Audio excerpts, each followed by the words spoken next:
right. Welcome to A-Side Boxing, ladies and gentlemen. Today we have a special guest. He goes by the name of none other than Coach Darrell Davis. He is the three-time Coach of the Year. Yes. And the 2019 and 2022 USA Coach of the Year. Coach Boxing Gym of the Year. Gym of the Year, yeah. Gym of the Year, exactly. Before we get started, of course, the panel, Marlon Parker, Carlos Massey, and you are. And Ray Massey. There we go. Man, everybody knows me, though. Not really. I'm actually more popular than you. You may be. For the wrong reason. Right. Famous versus infamous. Get out of here. But I do want to take a moment, because this is one of those sad days in the sport where a Titan, we lost one today, Mr. Gary Russell, father of Gary Russell Jr. The boxing world, we heard of his passing, so I just want to take a few seconds to acknowledge his the sad loss in the sport today. Okay, all right, man, welcome. Yo, you don't miss. In the words of Snoop, I'll make sure I get the right quote. He don't miss. He don't miss. Impressive. Very impressive resume. So I'm sure everyone wants to know what's your secret. This ain't the show to get your secret, but what we want to do is try to learn a little bit more about who you are, man. So if you don't mind, can you tell us when you first came into the sport? I came into the sport probably when I was 16. Had a couple of amateur fights.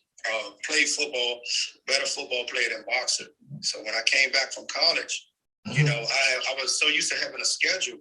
Yeah. So I jumped back into boxing. Did pretty good. Had a good couple amateur fights. Won the Mayor's Cup. And one day I was watching TV, and everybody told me stick with it, Sugar Pooh, and everybody. And I was like, hold on, man, Zab, you were the same age. And I was like, you know what? I think I'm gonna hang it up. You know, and I was like, I didn't, you know, football 4 years you hear, boxing. I was like, nah, I like boxing. I was good at it, but like you know, you gotta be in this sport for a long time to be somewhere at a certain age. So, you know, ain't too many. There's only one Bernard Hopkins around, and I wasn't gonna be number two. No doubt, no doubt. Look, we met a few years ago. Probably, I remember going to your gym. My kid was probably around 6 or 7 then, and we walked through. And you said, I'm getting started. I had some plans, and you were on the second floor, I guess, the old Oxon Hill High School, and it was a little rough, but you were proud of it. Annex. Yeah, it was rough. It was a little rough, but you could see you were putting it all together, and kids were coming in working, and you were proud of it. And man, look at you now. Look at you now. There's something, dedication. You have what, 10 national champions? Yes. Get out of here. No one in the area can say that. No one. And other than no excuse, they be putting in work. But falls on a consistent basis. This is my third generation. Like my elites and my youth, they already done passed. Either they quit or they on an Olympic team or something like that. I started over 3 times. That's why they keep giving me Gym of the Year, because I'm re-upping.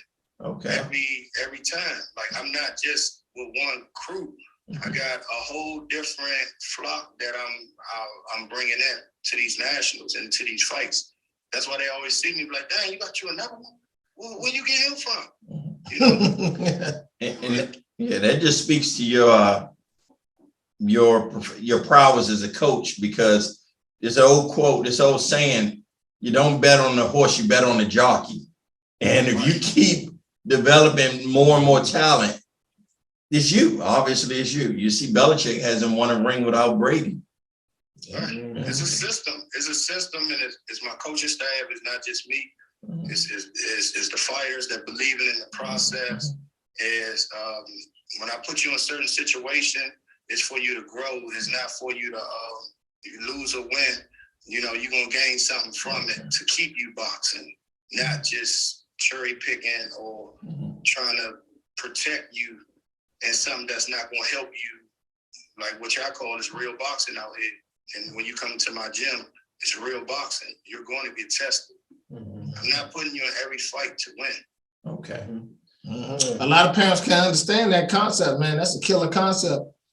Yeah, man, like I know they can't understand it, but like, you know, if they want to stick around and be the best they can be, and I mean that's the road they're gonna have to go through, you know, instead of not wanting to fight the best. You got to fight the best to see where you are in boxing. You know, you got to fight everybody that's in your way to take you from where you got to go. And Darrell, I personally want to thank you for starting something in Oxon Hill, because I always thought about, like, they got all these jams, you know, just around the corner, but Oxon Hill, you know, is a special place in my heart. Can you speak to the system that you were mentioning earlier? Because I believe if you have a good system, no matter what goes on, the results are always going to be the same. It's like when I first started it, like when I first started it, it was like they only gave me that space because if I run their boxing program, I mean their football program. So I had the control of like 9 teams and do the flag season and all that. And at the same time, I was building the gym. Okay. So, and my first recruitment was I was just grabbing the football players from the gym. So it's like it didn't look that serious at first, and that's how I knew how to build it, because I've been through it before. I've been in a lot of gyms, and a lot of people don't think I boxed, but I did. I wouldn't be able to do all this stuff I'm doing now if I didn't have a little bit experience and stuff. I just was away building a gym and starting from scratch, you know. And the system of it is, I'm gonna teach you how to fight first. Then the boxing gonna come down the road. Because if you can keep somebody off you, you got a chance. They're gonna respect your power first. And then people think they just gonna learn how to box just over 2 years and 3 years. That shit comes with time. Time. I remember when Jamal was little, he was a banger all the way to 14, 15. Then I said, oh, we gotta come back with a jab. We gotta box a little bit. Ain't no way you're gonna be able to bang for 3 minutes straight, nonstop. And we started working on the boxing. You know, I try to give my fighters power first. Just so you keep people cautious. Let me tell you something, man. Power is the great denominator sometimes, and we've seen that with Deontay Wilder. You know, you can see what happens on the opposite end of the spectrum if you never learn any of the finesse, the fundamentals, and you just have the power. It'll get you but so far. Yes. But as you've demonstrated with your flock of outstanding amateurs, more is needed. Right. You need a checkup with me, and you need some power, and everything else it'll come through time. You're not gonna learn everything real fast over the night. It's not gonna happen. You know, you're gonna learn. Like I some stuff they be like, hey, Darrell, why you don't do that with him? I'll be like, man, he'll pick it up by next year. Okay. You know, that's a lot of confidence. You know, this guy will be around. If he's around, he'll get it by next year. I don't have to work it. Yeah, exactly. Yeah, he'll pick it up by next year, and then it's really ain't nothing to the badness, man. For real, it's just they come in, I fill them out, and I throw them in the smoke. That's where that smoke coming from, Oxon Hill. Yeah, and that's what I have to ask you about. How do you deal with that as a coach? You don't want to give the kid too much too soon, because they're taking shots and their brains are still developing. So you're watching out, you're training them boxes, but you're also ensuring this kid, you're protecting them as well. Yeah, first of all, let me get something straight. I won't just throw anybody in there. If somebody sign up with me and they look like they ain't never played a sport in their life, don't get it twisted. They not getting in the ring. Exactly. You know, only people that I put in the ring is kids that I know that got heart. Okay. You know, I just don't put anybody in the ring like what people be thinking. Oh, he's just gonna. No, it is. I got a lot of kids in the gym. A lot of them don't box. Okay. You know, I might leave them in a spot certain. I might let my 8-year-old spot 12-year-old green kid, and that's helping the 8-year-old. You know what I'm saying? But the 12-year-old would never box a real fight. You know what I'm saying? But he learning how to fight. I just don't throw them in there. I only throw them in there when I believe in them and I know they got heart. Okay. Right, right. Yeah. And I'm glad you said that, because you probably know me and my brother, we competed back in the day, and it was, you know, it was all about just competition, everybody just fighting and not just, you know, no levels to it. So far as like, it might be a guy getting in the ring with 10 fights, he might fight a guy with 300 fights or 200 fights. How can you learn to execute what you're teaching them on somebody who got more experience? So you saying with me putting my lesser fighter in there with somebody more? No, I'm saying, like, you know, like back in the day, like That lack of in discretion. the amateurs, you know, it was like that lack of discretion. Right, right. Basically saying it was a normal thing for somebody to fight somebody with 10 fights with 300. Yeah. Just because he got to go through it. Right. Yeah. That was how I heard. Right. I fought in the Mayor's Cup. In my second fight, I fought Richard Williams. Y'all remember that? Right. I mean, I sat him down and everything. You know, with 2 fights, he thought he was gonna run through me. Right. But it didn't happen though. You know what I'm saying? That's how I grew up. So they have no choice to take that approach with me, because I'm not. Right. I put my kids through the same thing, so it's not like I won't do it to my sons. They did it. I didn't fought like that. And that's the stuff I got the kids in my gym doing too. You know, just going at the best. Okay. Yeah. And just talk about that drive to win. How do you cultivate that in a fighter? I know you talked about when, and we'll use Jamal as an example, when you say he was a banger. At what point did you see he had that extra thing in him where he was going to go much further than you first expected? The first day he sparred, I took him to a gym, and I found out who was the best kid at that weight class, and he beat him up like he had 0 fights. And he was young though. Jamal was only like 11. And then I called his father and I said, "Yeah, I got me one." All right. So what I did with him, I went straight at all the best kids who had all these more experience than him and everything. And I think he out of that, like he lost like 3 of his first 6 fights. Now his record is 122-5. You know? And he really didn't lose them fights. They just didn't let him win because he didn't have a name. Right. Okay. Yeah. That's a whole nother topic right there. He really didn't lose none of them fights for real. Okay. You know what I'm saying? Like, you know what I'm saying? So that's when I knew. I knew when he first sparred. I just knew. Now, on the flip side of that, has any kid surprised you? He came, was like, yeah, this kid isn't going to last, and then something just kicks in, probably months or a year later, and he's unstoppable. It was this kid named Keith Darrell. He just came in just to box with us. He was a friend of my son's. He was a friend of Jamal's, and he was just in the gym. Then one day, I just hit him, and I was like, okay, he's like a part of Malignaggi. He has no power. He got a good hook off. He can box. He slick. You know what I'm saying? He was a little older, so a lot of people that he was fighting, you know, he had way more experience than him. Okay. So I took him to the National with 2 fights. But at home, I gave him a tough fight, and he beat the kid. With 2 fights, he beat the kid with like 60 fights. Wow. So I took him to the Nationals in Tennessee, and he won a silver at the 101 division his first time at junior. I told him that's big, you know? And that was big for Keith. And then Keith was always in the mix with number 2s, number 3s, and stuff like that. It was just only the time when he turned 18, he had to go to elite before Jamal.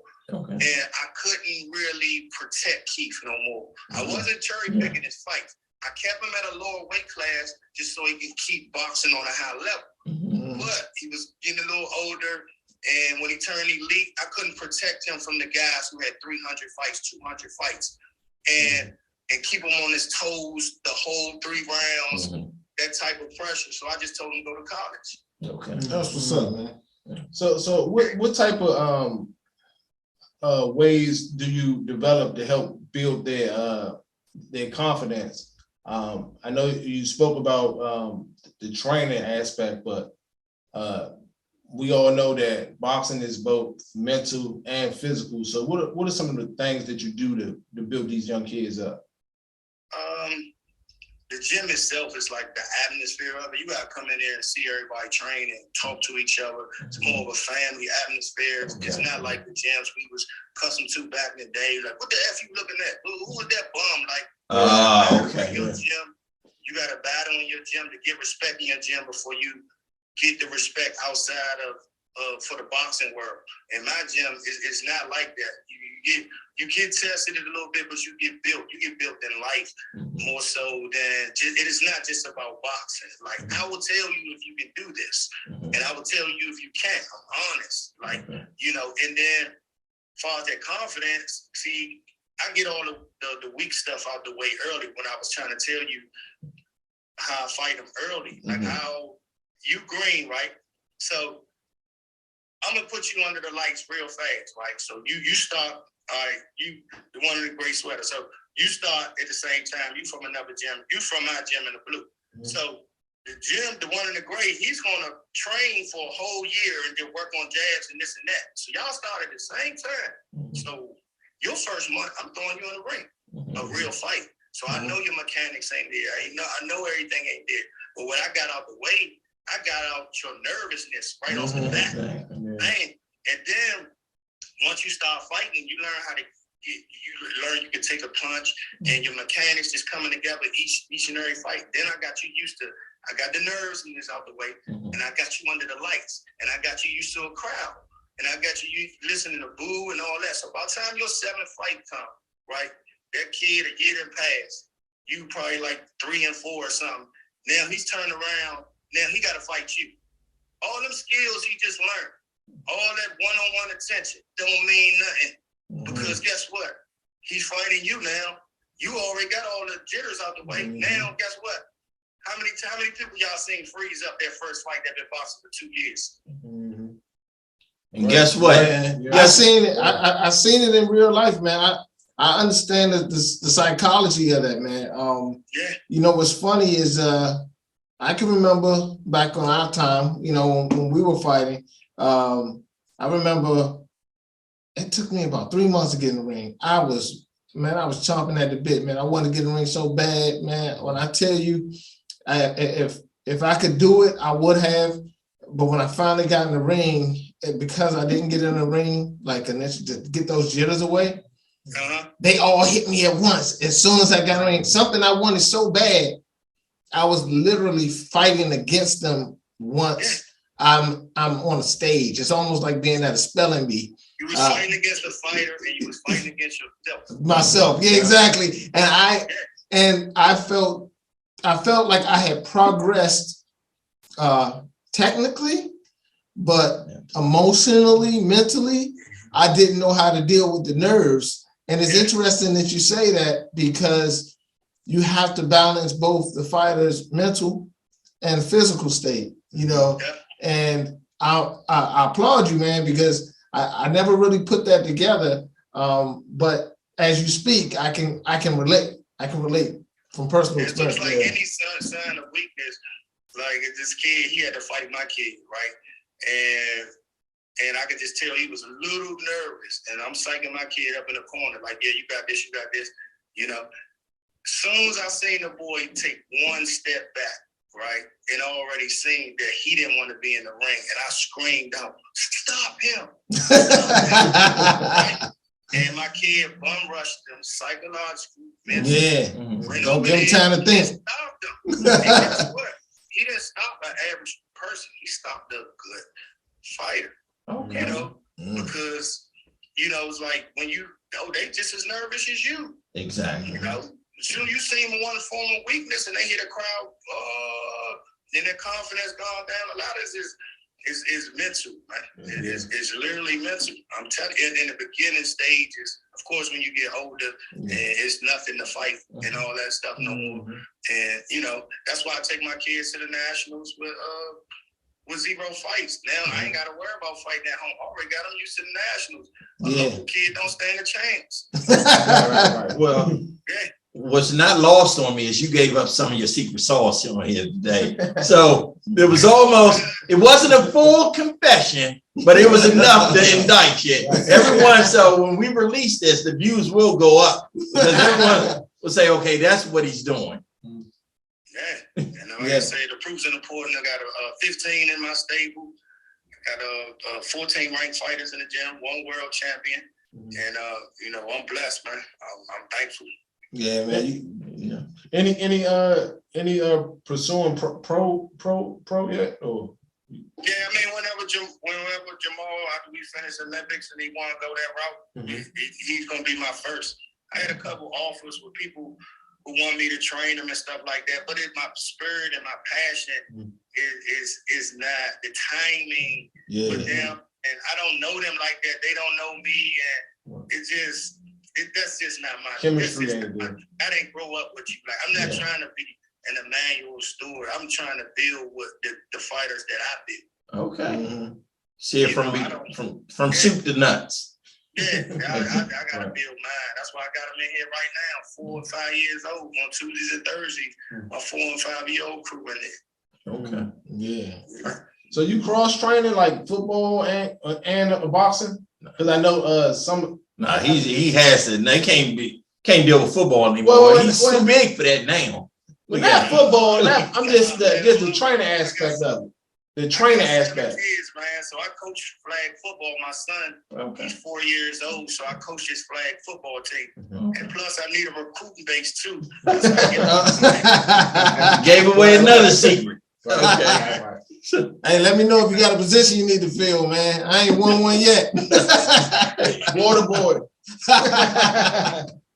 Coach Davis, we at this point in our program where we ask everyone about moments. One, as a coach, what was your most memorable moment and the funniest moment as a coach? The memorable moment when Jamal won the elite division, when everybody doubted us that we couldn't do it. And that was the most fighters I took to a national, and that last day he fought. You know what I'm saying? Like, you can see the bags over my eyes, and every day fighting on that higher level, and going in the afternoon, going in the PMs, and shaking out 12 at night, then weighing in at 6 in the morning, coming back fighting all day.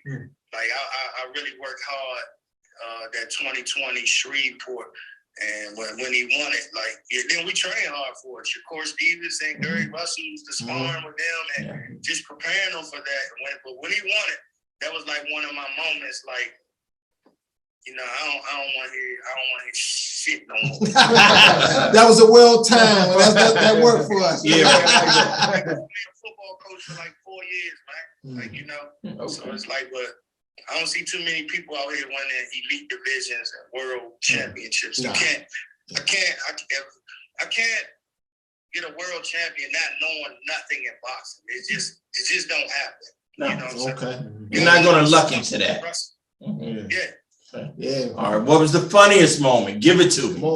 Give it to me. Funniest moment? I mean, there's a lot of them. I'll just give you one small one. Hey, there was in West Virginia. I fell asleep in the 3rd round. What? That's another show to itself. That even happened. We gotta tease that out. Man, when you rapping 8 hands, okay. you in the weigh-ins in the morning, and you doing all these, and you running from ring to ring, and coaching coaches, and making sure coaches on point, and trying to keep the tempo up, man. It's like my body just shut down on me. Like, we was winning and everything, but I just dozed off for like short steps. You got old, man. Like, you know what I'm saying? It's like, you know, for real. And I learned not to scream early and stuff. I save my voice for like for fifth day. Okay, all right, fair enough, fair enough. Okay, yeah. Well, yeah, man. Hey, thank you. I want. We missed one thing. Which one? We didn't ask. We've been talking about his gym. Never gave the address. Yeah. Come on, plug it. I was at Oxon Hill Annex, and after the COVID, we never went back. Okay. So I took my daughter to basketball practice, and I stumbled on this property. It was renting some space. So 1000 Hampton Boulevard, Capitol Heights, Maryland, right across the street from the launch by the Navy Federal and everything. Right over there. I've been over there about a year and a half. Got a good team,